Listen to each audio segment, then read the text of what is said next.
Hello, it's Jang here with a look at the Mega Bloks Halo NMPD Warthog set. This comes with 213 pieces, and in the United States at least, it is a Walmart exclusive. I personally think these two Brute figures are the highlights of the set, which is why I'm starting with them. Jump Pack Brute on the left, Stalker on the right, and these represent an interpretation of Visor mode. Obviously, it's not working exactly like Visor mode itself with the way that they're outlined, but they're trying to do their best to make the figures look cool and to get the general idea across. I personally believe that they've done a better job with these than they did with the Chieftain on which they first introduced this technique. I think that both of these look really good. I like the head of the Stalker better. I think that looks better in this color scheme, but overall, with all the paint applications and the shaping and everything, I actually prefer overall the Jump Pack Brute. So you get the plasma rifle on the one on the left and Brute Shot on the right. I think these are both excellent, very collectible figures. The human figures, on the other hand, are just humans. On the left is a NMPD officer, and on the right are two troopers. With the troopers, they look fairly identical except for the skin tone. There's a slight difference in skin tone, which I appreciate. For weapons, you get the grenade launcher, a shotgun, and an assault rifle. Those are all in the gunmetal kind of medium gray color, and will they make it past? Kind of, but there's just what they look like from the back, so nothing new particularly here. The Warthog is an update to the classic Troop Hog from Mega Bloks. They brought back the original cage pieces for the rear, but they've got the updated suspension. So it's looking more modern, and it feels more modern, feels more solid and higher in quality. It's a shame about a handful of the small pieces having just a slightly different finish to them. Like you can see the brighter whites with 3 pieces on this side, and you can see it with 2 of the pieces on the other side as well.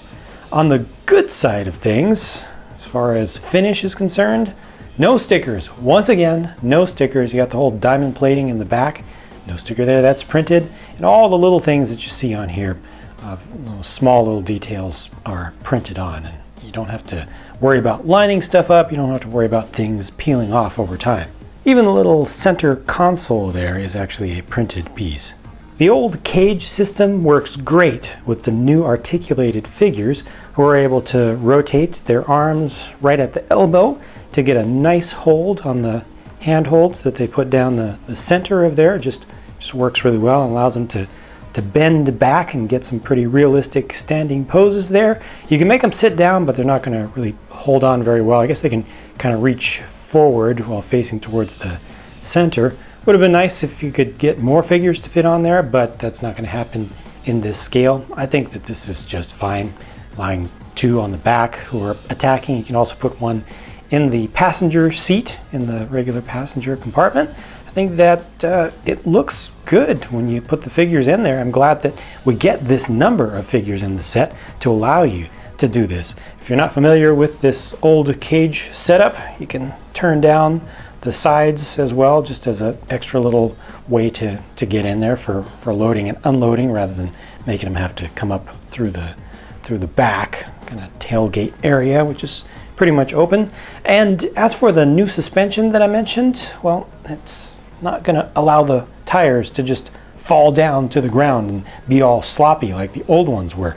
This has these nice plastic springs, so you get some suspension action there without it being just all floppy and everything. So the springs, if you're not familiar with those, are visible right there. A little leaf spring that attaches to the I guess suspension arms, so to speak.